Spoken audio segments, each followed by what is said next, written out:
Today let us study about linear model for classification. This is a part of unit 3. So let us see quickly the key takeaways for today's session. Firstly, we will have a brief introduction to classification. What is classification and the different types of classification, and then we'll see the workflow. As I said, the types of classification. Then let us see about the different types of learners. Right? So basically have easy learner and eager learners, or easy learners and eager learners. And then let us see the different types of classification algorithms that are used in ML. Followed by certain assignments. So machine learning, as I told you, is a very important topic in data science along with classification.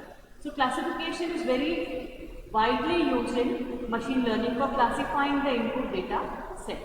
So classification is basically where the input data set is taken and they are labeled in the form of, like, you have a mail and it could be declared as spam or not spam. So the classification algorithm classifies the mail as spam or not spam. Or it could declare a person having disease, whether he is having a disease or is not having a disease, based on the factors that are being given to the system. So let us see more about classification.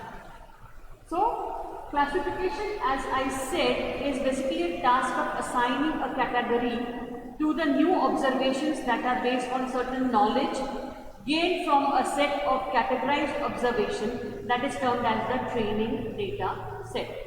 So you basically use the object characteristics to identify which class or category it belongs to, right? For example, I told you a new mail could be classified as a spam or not spam, that is classification. Then a patient could be diagnosed with a disease or not, like for example whether he is having diabetes or he is not having a diabetes.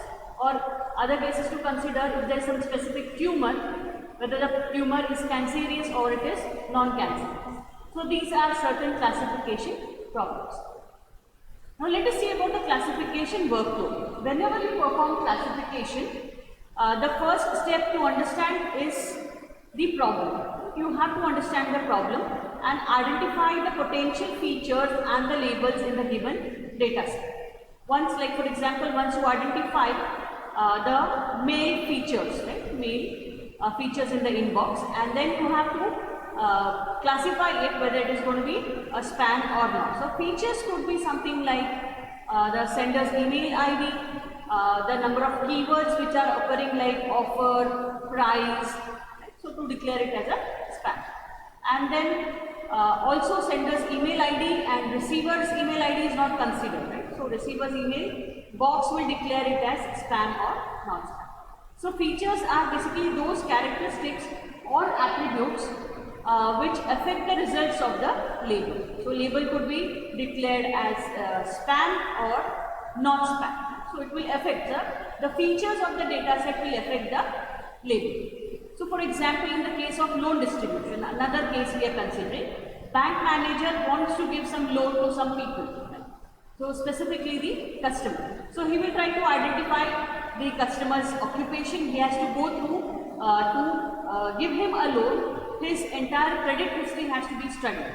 So it is something like his customer's occupation has to be studied, how much income he has, that has to be studied, what is his age, where he stays, the previous loan history, whether he has taken any loan, right? Then the transaction history and the credit score.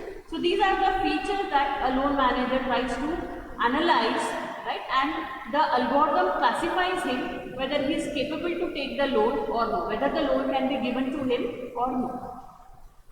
Right? So these are the characteristics which are called as features, the characteristics which we studied now, right? They help to classify the customer, right? Whether he is capable to get a loan or no. So the classification basically has two phases. It is basically a learning phase, and the second one is considered as an evaluation phase. So in the learning phase, the classifier basically trains the model, right?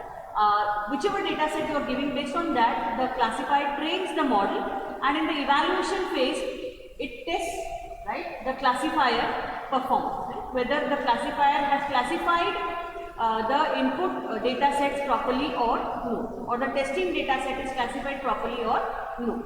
So performance is basically evaluated on the basis of certain parameters. There are various parameters which are considered, like for example you have accuracy, you have error precision and recall. So these are certain parameters that are considered, right?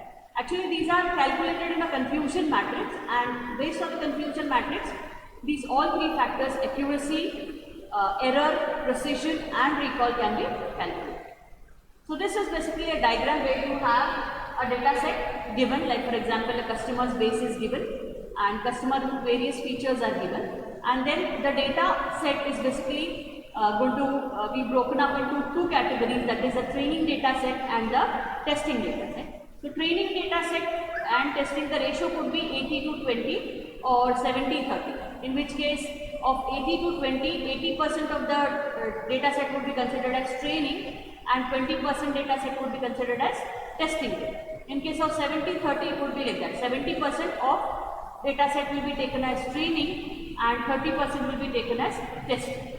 So once the classification of the data set is done, then the model is going to be trained, right? The development of the model happens, that is the model is trained to classify. Once it is trained, it will be evaluated. So model evaluation comes into picture.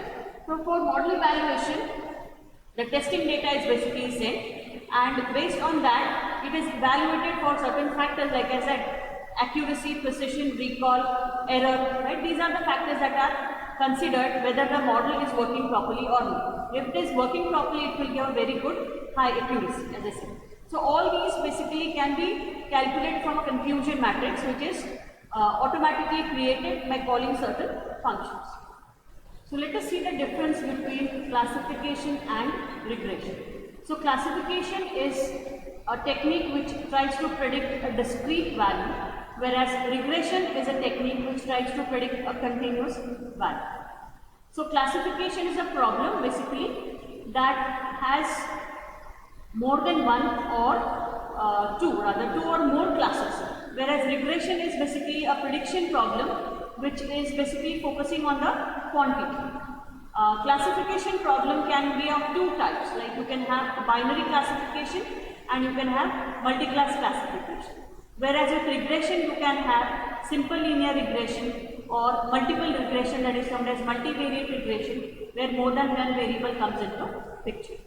So classification example could be classifying a mail whether it is spam or not, whereas with prediction it could be you're trying to predict the stock or the price of a specific item.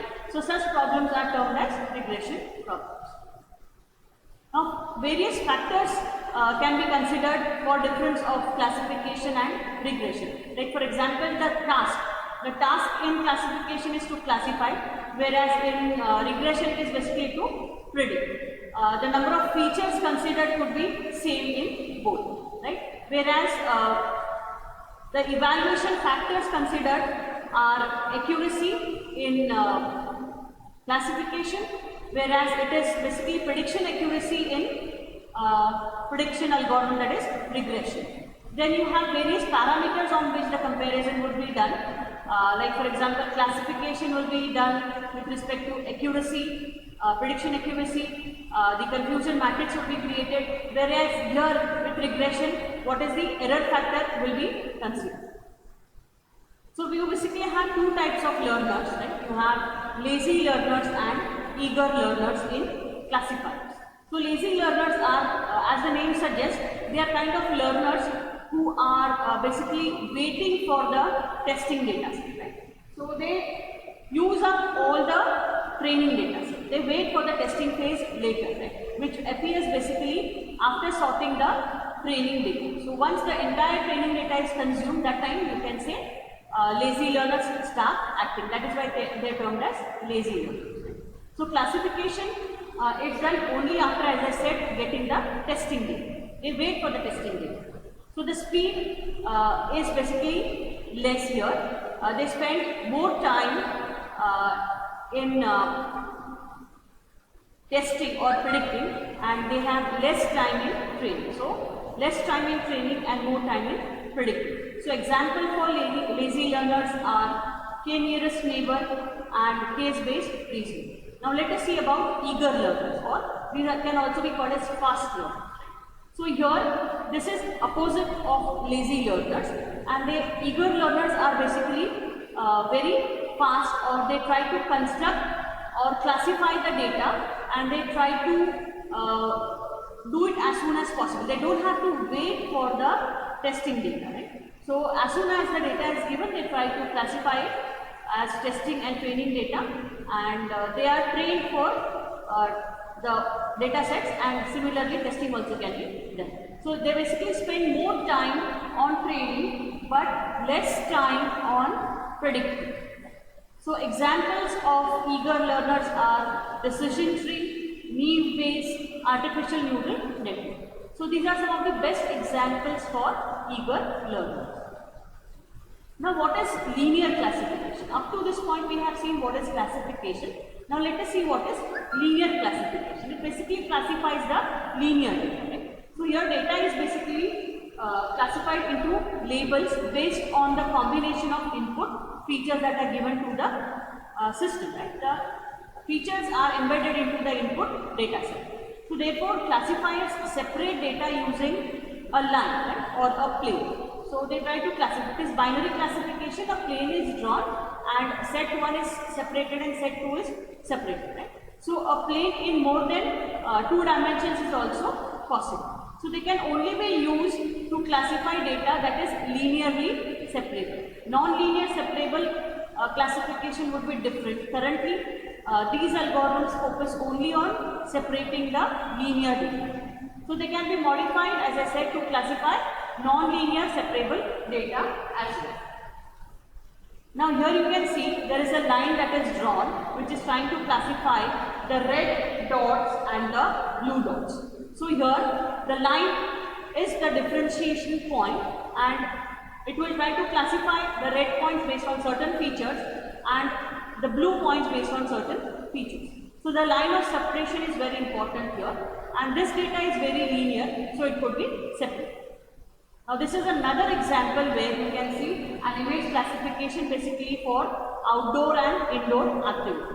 Like for example, you have certain indoor images, it will draw a line and classify it as indoor image, and here you have outdoor images. Outdoor images would be based on certain trees which are drawn, which are outside, or some cars, some traffic, or some roads. So based on that you can classify the image as outdoor, and certain images which are having the furniture or maybe something indoor related, that those images can be classified as indoor.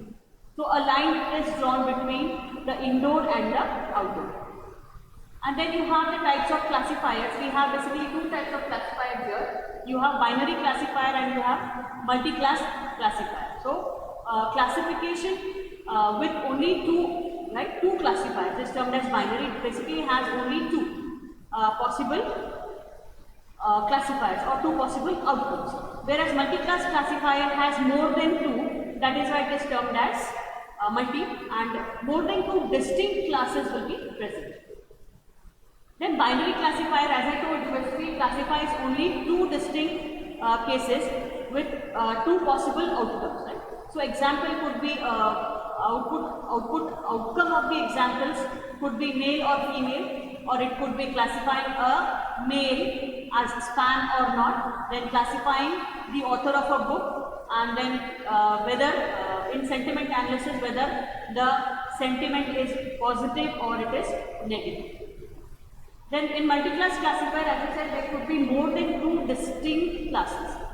Example, classification of type of soil. It could be wet, it could be sandy, it could be gravel, all that. Right? So it could be more than 2. And then classification of types of crops. Various types of crops are considered, and it could be having more than 2. And then classification of mood or feelings in a song and music. So feelings also could be many, moods also could be many, more than 2. So it will be an example of multi-class classifier. Now these are certain examples in machine learning for classification. Right? You have logistic regression, which has the name as regression, but it's used for more of a classification. It is more of a classifier algorithm that is popular. Under classification, it is more popular. Then you have Naive-based classifier. you have support vector machine, you have decision tree, you have random forest or random trees, then you have near neighbor or neural networks or nearest neighbor, nearest neighbor. So these are some of the algorithms which are classification algorithms. These are certain questions which are very important and assignment for this particular session. And if you have any queries, do not hesitate to contact me at the specified email ID. Thank you. We are done for today.